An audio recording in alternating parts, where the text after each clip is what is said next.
because I know God won't leave me no place where he can't take care of me.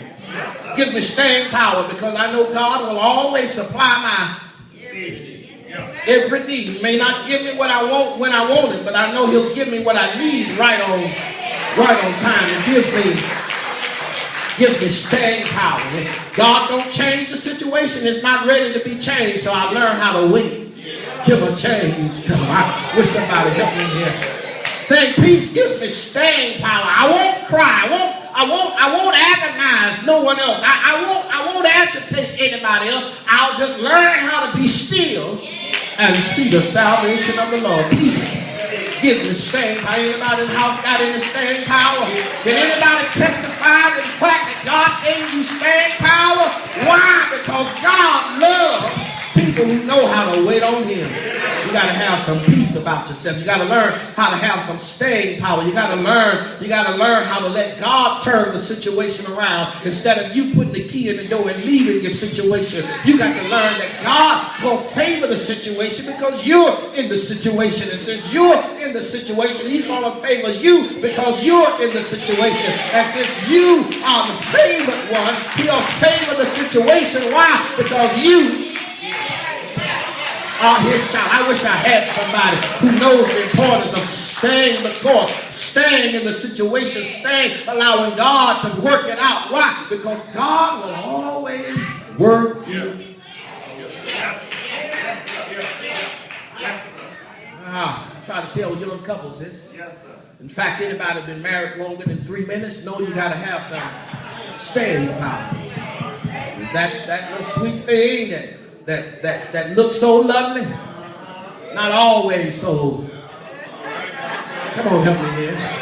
It's just not a male thing. It's not a female thing. It is what it is. But you got to learn how to. You got to learn how to have some. You got to learn how to have some. You got to learn how to have some. We wouldn't be where we are now if Mom and Daddy didn't have any. We wouldn't be where we are now if Dr. King didn't have any. We wouldn't be where we are now. We didn't have staying power. We all wanted to quit school, but yet we said, well, I flunked this test. Let me take the course over again. You got to learn how to have some staying power. Staying power keeps me at ease because I know I'm not a loser. I know I'm not a quitter. I know I'm not a failure. I know I'm a child of God. I'm blessed. By him, I can stay the course. Why? Because he'll always see me through. Can anybody wave your hand and say he saw you through? You didn't know how you were going to make it, but you made it because you had some staying power. You had some staying power. You wasn't qualified, but God qualified you because he put his spirit in you. You got to learn how to be at it. Learn how to be at it. Well, let me show you why you can be at peace. It's right here in the text. Because he said, peace from God. I like that. He says, peace from God.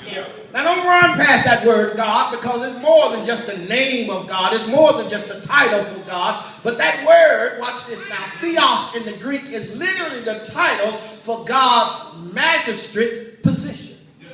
It's the word used for supreme judge. Now watch this.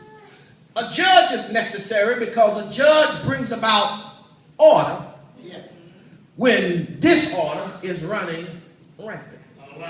A judge issues written orders so that both parties, watch this, all parties involved know what they can do and know what they So peace is an order that comes from who is my righteous and supreme judge.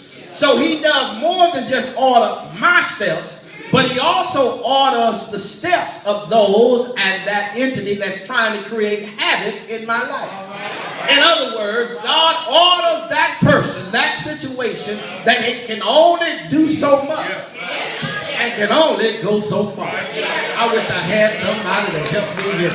In other words, peace is God's restraining order to your problem. It's saying that you can only come so close. If God says you can only get to me and you have to stay from me 500 feet away, watch this, you got to stay 500 feet away. Because if you get 499 feet, I wish somebody help me here, you in trouble. Y'all don't want to talk to me here. God does issues restraining on. Look, I know what I'm talking about. Come here, Job. Yeah. Job wasn't privileged of the conversation that God had with Satan in Job chapter 1. Right. But in Job chapter 1, God put a restraining order on Satan. Yeah. Do what you want to do, but you can't take his. That's why Job said in chapter 2, he said, look, I'll just wait till my change comes. I know God got my back. He's watching all over me. Peace is necessary because I know the rough stuff can only go so far. And I just got to learn how to wait some things out. I was trying to tell another person one day, I said, man, you got to learn how to wait some stuff out of your life. He said, what do you mean? I said, man, you just got to learn how to wait.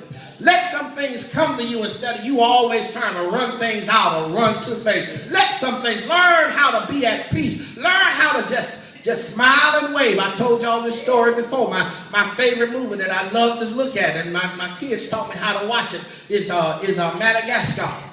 And I love that part when the 5 penguins come around and they realize they got caught, they were in trouble, and the oldest penguin just said, smile and wave. Just smile and all I'm trying to tell you, when trouble comes your way, just because it can only go so far. God got a limit where it got to get to that. And when it gets to that limit, God will open up the door and it usher in. Right out of your yes, sir. Well, yes, sir. Some of y'all still hadn't caught on. Yes, sir. So let me round third. And let me head on. Let me head on home. Come on. You see, peace is an essential tool of life because it keeps me at ease. Yes. It's an essential tool of life because it gives me staying power. Yes, sir. But finally, peace is an essential tool because it keeps me in the Lord's presence. Yes. Look at the text if you would, for the text says peace from God our Father and from the Lord Jesus Christ. Yes, sir. That's good news right there. Yes, sir. Because the word Lord is more than just a title, but it's also a magistrate term. In other words, if you got a judge, it's good for a judge to issue written orders, but a judge needs some personnel who will execute the orders. Let me show you what I'm talking about. Have you ever been to court and you were standing before the judge and the person you were standing against started acting crazy? The judge didn't lose his cool. He simply looked to the bailiff, and the bailiff moved because the judge gave him an order to put that person in restraint. And as soon as that person that was acting crazy saw that the sheriff, who had a badge over his heart, who had a 45 hooked on his hip, and who had some silver handcuffs in his hand, started moving his way, that which was acting disorderly all of a sudden started acting right and getting straight because he knew he was in trouble. And the funny thing about that is that once the judge gives that bailiff some orders, the bailiff can't stop executing the orders in mainstream. So it doesn't matter if you act, as grandmama said, you straighten up and act right. Because once that sheriff is dispatched, he's not only going to knock on your door, but he's going to put those handcuffs on you. He's going to put you in the car and take you to central lockup. And that's where I want to leave you today, because God, who is the supreme and righteous judge, also has a supreme and righteous bailiff in life. And his name is Jesus. His name is Jesus. And he will execute the orders of God. I know what I'm talking about, y'all, because some 2,000 years ago, there was a warrant issued for my arrest, for sin had taken its toll. The warrant said that I must go to hell because I was a sinner undone. But thanks be unto to God, God issued another warrant that says that there must be some ransom that will save my soul. And the payment of heaven came down through 42 generations, walked on the dusty sands of the Palestine, and as he was gone, he healed those that was blind, healed those that was lame. But here comes the warrant. The warrant said that he had to die, not just for me, but for you also. And so he walked up the Via Dolorosa, allowed them to nail his hands, to nail his feet, to place him on an old rugged cross. And he did it because he did it, he did it, he did it, he did it because he was all at peace. He was in harmony with God. The Bible says that they nailed his hands. He didn't say a mumbling word. As they nailed his feet, he didn't say a mumbling word.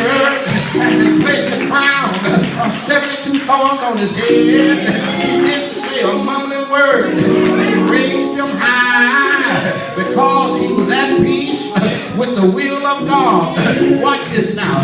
But there was a thief on one side, and there was a thief on another. But the thief on the right side was at peace with God because he looked at Jesus and said, Jesus, remember me when you get to your kingdom.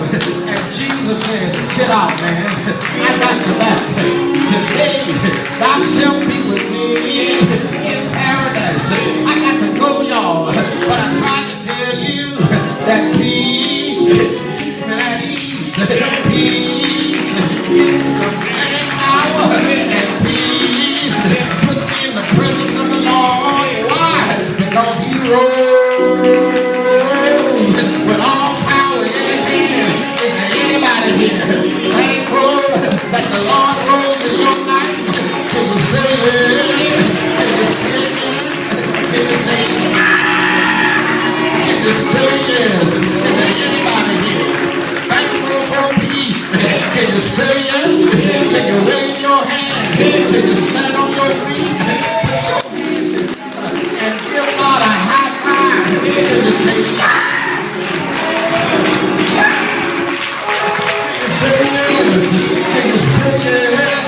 Is he all right? Is he all right? Is he all right? Can you save your soul? Have you tried him? Do you know he's all right? Can you rap back? Put your hands on your hip and say,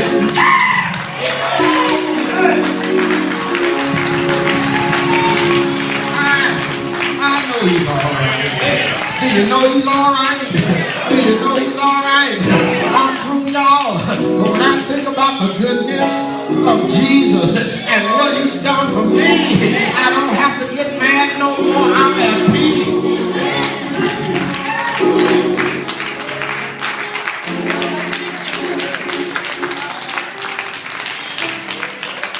Master, the tempest is ready.